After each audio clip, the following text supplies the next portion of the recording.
नमस्ते भाइयों और उनकी बहनों।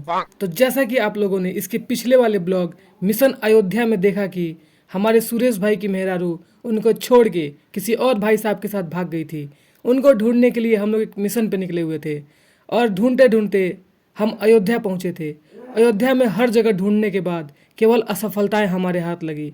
हम निराश थे, हम घर लौट रहे थे। तभी मेरे पास एक कॉल आया और मेरे एक जासूस ने बताया कि हमारे भाई की मेहरारू को बनारस में देखा गया है। फिर क्या ही था, हम बनारस के लिए रवाना हो गए।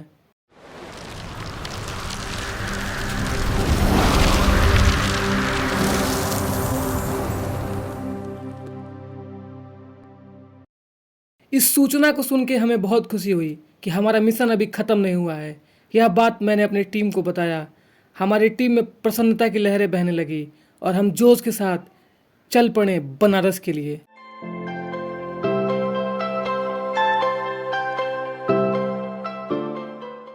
स्टेशन के अंदर घुसने के बाद ऐसा लग रहा था कि वह रेलवे स्टेशन नहीं बल्कि अयोध्या धाम एयरपोर्ट है।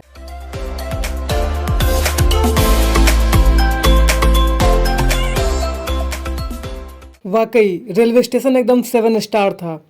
ऐसा लग रहा था कि हमारी फ्लाइट निकलने वाली है वहाँ से। हर जगह साफ सफाई। आपको यह बात जानकर बहुत दुख होगा कि हमारे साथ जो इंस्पेक्टर एंथनी था उसको दामा था। वह सिरप पे सिरप पी रहा था लेकिन मिशन से पीछे नहीं हटा। थोड़ी ही देर में हमारी ट्रेन आ गई और हम निकल पड़े मिशन बनारस पे।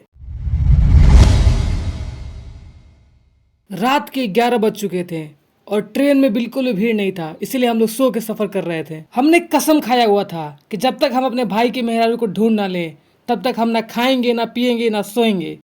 उठो उठो उठो उठो उठो।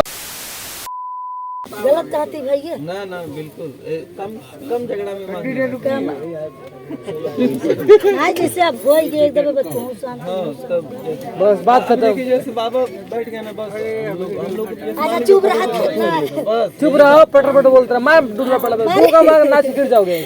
समझ नहीं आ रहा तुमको हैं? विषय बोल रहे हो फिर वही बात। लगभग 4 घंटा सफर करने के बाद हमारा स्टेशन आया। सुबह हो गई मॉर्निंग हो गई। बाल मेरा थोड़ा मत करो भाई।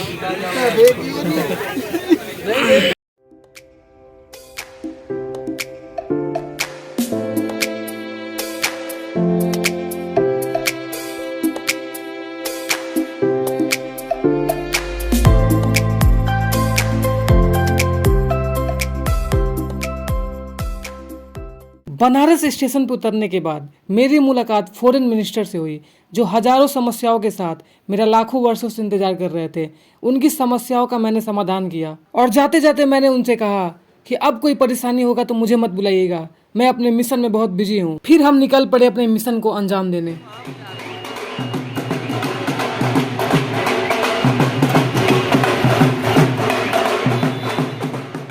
टेम्पू चालक अपने टेम्पू से हमें यह कहते हुए बाहर फेंक दिया कि आज शिवरात्रि है और इधर से कोई भी वाहन प्रवेश नहीं कर सकती है, तो आप लोगों को पैदल ही जाना पड़ेगा। तो हम निकल पड़े पैदल। रास्ते में चलते चलते मैंने कुकुरों को मार्गदर्शन के लिए भाड़े पर रख लिया, वो भी मात्र 80 रुपए में। 80 का 80 मैं लूंगा। चल 40 मेरा है। हाँ, मैं तो यहाँ घूमने आया हूँ। चलते चलते हम लोग थक गए थे, इसलिए हमने चाय के साथ बिस्कुट खाया। बिस्कुट इतना बढ़िया था कि उसको खाने के बाद हम झाड़ा फिरने चले गए। रास्ते में हमें एक अंग्रेज भाई साहब दिखे जो अपनी मोटकी बुआ का सलवार पहन के आए थे। धीरे धीरे हम घाट की तरफ बढ़ रहे थे और थोड़ी ही देर में हम घाट पे पहुंच गए।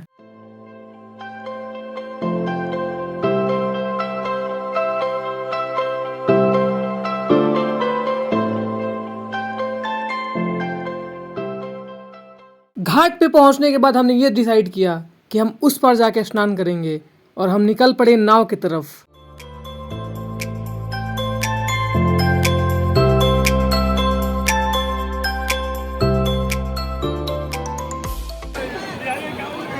हिल रहा है।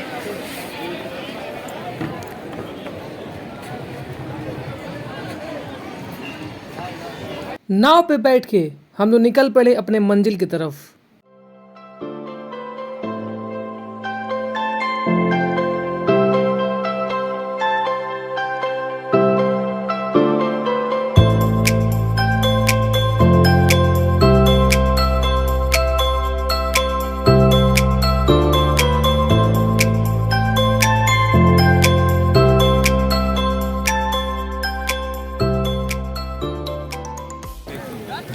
पहने हो भाई? घाट के दूसरी साइड हम आ चुके थे। आते ही हम निकल पड़े नहाने के लिए। पानी इतना ठंडा था कि नहा कर मजा आ गया था, दिमाग एकदम फ्रेश हो गया था।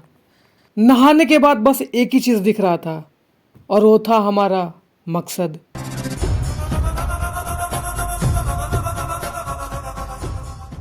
नाव वाले भैया से हमने कुछ पूछताछ किया।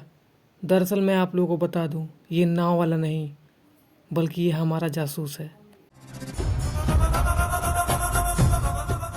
महत्वपूर्ण सूचनाएं हमारे हाथ लग गई थी जिससे हम अपने भाई के मेहरारू को आसानी से पकड़ सकते थे। फिर हमने रणनीतियां बनाई। हम वापस निकल पड़े घाट की तरफ।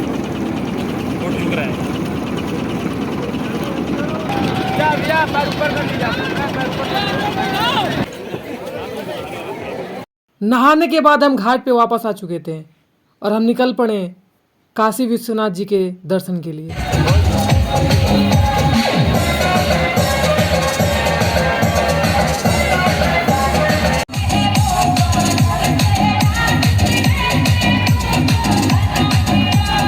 काशी विश्वनाथ जी के दर्शन करने के बाद बनारस की गलियों में हम लोग भटकने लगे। यदि आप लोग बनारस कभी आए होंगे तो आप लोग को पता होगा कि मंदिर में प्रवेश करने से पहले फ़ोन जमा कर दिए जाते हैं। इसलिए हमारा भी फ़ोन जमा हो गया था, जिसकी वजह से हम लोग कुछ रिकॉर्डिंग नहीं कर पाए थे। बनारस की गलियों में हम अपने भाई के मेहरारू को ढूंढने लगे। एक चाचा के बगल से 4 बार गुजरने के बाद हमें यह पता चला कि हम बनारस की गलियों में खो गए हैं। हम परेशान थे और एक और परेशानी सामने आ गई। अब हम बाहर निकलने के रास्ते ढूंढने लगे। बहुत प्रयत्न करने के बाद हमें बाहर जाने का रास्ता मिला। बहुत ही खुशी हुई। और जैसा कि आप लोगों को पता है कि हमने कसम खाया हुआ था कि जब तक हमारे भाई की मेहरारू मिल ना जाए हम एक दाने का कतरा भी मुंह में नहीं डालेंगे। फिर क्या था, हमने कोई भी स्पेशल थाली नहीं खाया। रेस्टोरेंट से हम बिना खाए बाहर निकल ही रहे थे। तब तक हमें एक खुफिया जानकारी प्राप्त हुई कि हमारे भाई के मेहरारू को स्टेशन पर देखा गया है। फिर क्या ही था, हमने निकल पड़े स्टेशन की तरफ। स्टेशन पे हमने अपने भाई के मेहरारू को पकड़ लिया और अपने भाई को सौंप दिया। हम खुश थे क्योंकि हमारा मिशन कामयाब हो गया था, पर हमसे ज़्यादा कोई और खुश था, वो था हमारा भाई। इनाम दिया जाएगा। हमने बोला अरे भाई हमें इनाम नहीं चाहिए, बस तुम खुश हो इतना हमारे लिए काफ़ी है। स्टेशन पे हम लोग आ ही चुके थे। फिर हमने सोचा कि घर चलते हैं। अब हम लोग थक गए हैं, 2 दिन से हम लोग घूम रहे बिना खाए पिए। फिर हम लोग घर के लिए रवाना हो गए।